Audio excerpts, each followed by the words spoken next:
ಮಾರತ್ತಹಳ್ಳಿ ಠಾಣಾ ವ್ಯಾಪ್ತಿಯಲ್ಲಿರುವಂತಹ ಯಮಲೂರಿನಲ್ಲಿ ಒಬ್ಬ business man ಮನೆಯನ್ನ ದರೋಡೆ ಮಾಡಿಕೊಂಡು ಹೋಗಿರುವಂತಹದ್ದು ಏನು ಇಬ್ಬರು ನೇಪಾಳಿಗಳು ಅಂತ ಹೇಳಲಾಗ್ತಾ ಇದೆ. ಸದ್ಯಕ್ಕೆ ಅವರ ಚಲನವಲನಗಳು ಕೂಡ ಕಂಪ್ಲೀಟ್ ಆಗಿ ಸಿಸಿಟಿವಿಯಲ್ಲಿ ರೆಕಾರ್ಡ್ ಆಗಿರುವಂತಹದ್ದು. ಸಿಸಿಟಿವಿಯ ಡಿವಿಆರ್ ಎಲ್ಲಿದೆ ಅನ್ನುವಂತಹ ವಿಚಾರ ಕೂಡ ತಿಳ್ಕೊಂಡಿರುವಂತಹ ಆರೋಪಿಗಳು ಸಿಸಿಟಿವಿಯನ್ನ ಏನು ಕಂಪ್ಲೀಟ್ ಆಗಿ ಮನೆ ಒಳಗಡೆ ಇರುವಂತಹ ಸಿಸಿಟಿವಿ ಕ್ಯಾಮೆರಾಗಳನ್ನ ಆಫ್ ಮಾಡಿ ಅದಾದ ನಂತರ ತಮ್ಮ ಕೃತ್ಯವನ್ನ ಎಸಗಿ ಎಸ್ಕೇಪ್ ಆಗಿರುವಂತಹದ್ದು. ಸದ್ಯಕ್ಕೆ ಏನು ಸುಮಾರು 18 ಕೋಟಿ ಬೆಲೆ ಬಾಳುವಂತಹ ಚಿನ್ನಾಭರಣ 11 ಲಕ್ಷ ಏನು ನಗದುವನ್ನ ಕದ್ದು ಎಸ್ಕೇಪ್ ಆಗಿರುವಂತಹದ್ದು ನಾವು ನೋಡ್ತಾ ಇರಬಹುದು.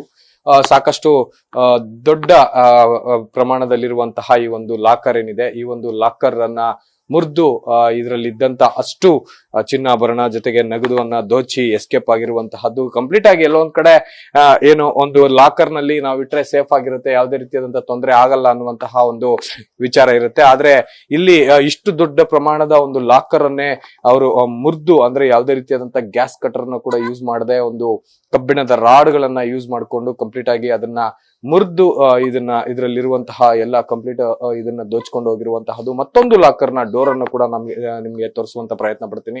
ಈ ಒಂದು ಲಾಕರ್ ಮತ್ತೊಂದು ಅಂದ್ರೆ ಕಂಪ್ಲೀಟ್ ಆಗಿ 2 ಲಾಕರ್ ಗಳನ್ನ ಮುರಿದಿರುವಂತಹದ್ದು ಈ ಆರೋಪಿಗಳು.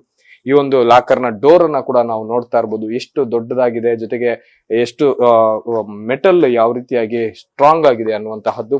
ಇಷ್ಟು ಎಲ್ಲ ಸೇಫ್ಟಿ ಮೆಜಾರಿಟಿ ತಗೊಂಡಿದ್ರು ಕೂಡ ಲಾಕರ್ ಅಲ್ಲಿ ಇಟ್ಟು ಸೇಫ್ ಆಗಿ ಲಾಕ್ ಮಾಡಿದ್ರು ಕೂಡ ಆರೋಪಿಗಳು ಯಾವುದನ್ನು ಕೂಡ ಲೆಕ್ಕಿಸದೆ ಕಂಪ್ಲೀಟ್ ಆಗಿ ಅವರ ಮನೆಯಲ್ಲಿದ್ದಂತಹ ಚಿನ್ನಾಭರಣ ಜೊತೆಗೆ ನಗದನ್ನ ದೋಚಿ ಎಸ್ಕೇಪ್ ಆಗಿರುವಂತದ್ದು. ಸದ್ಯಕ್ಕೆ ಮಾರತ್ತಹಳ್ಳಿ ಪೊಲೀಸ್ ಠಾಣೆಯಲ್ಲಿ ಒಂದು ಪ್ರಕರಣ ಕೂಡ ದಾಖಲು ಮಾಡಿಕೊಂಡು ಆರೋಪಿಗಳಿಗಾಗಿ ಬಲೆಯನ್ನ ಬೀಸಿರುವಂತಹದ್ದು. ಸದ್ಯಕ್ಕೆ ನೇಪಾಳ ಮೂಲದ ಇಬ್ಬರು ಆರೋಪಿಗಳು ಈ ಒಂದು ಕೃತ್ಯವನ್ನು ಎಸಗಿದ್ದಾರೆ ಅನ್ನುವಂತಹ ಮಾಹಿತಿಯನ್ನು ಸದ್ಯಕ್ಕೆ ಮನೆಯ ಮಾಲೀಕರು ನೀಡಿರುವಂತಹದ್ದು. ಇದನ್ನು ಹೊರತುಪಡಿಸಿದ್ರೆ ಪೊಲೀಸರು ಈಗಾಗಲೇ ಈ ಹಿಂದೆ ಇದ್ದಂತ ಕೆಲಸಗಾರರು ಯಾರಿದ್ದಾರೆ ಅವರೆಲ್ಲರನ್ನು ಕೂಡ ಕರೆದು ವಿಚಾರಣೆಯನ್ನ ಕೂಡ ಮಾಡಿ ತನಿಖೆಯನ್ನ ಮುಂದುವರಿಸಿರುವಂತಹದ್ದು. ಕ್ಯಾಮ್ರಾ ಪರ್ಸನ್ ಬೈರೇಶ್ ತಿಪ್ಟೂರ್ ಜೊತೆ G V. Chandrashekar, news first, Bengaluru.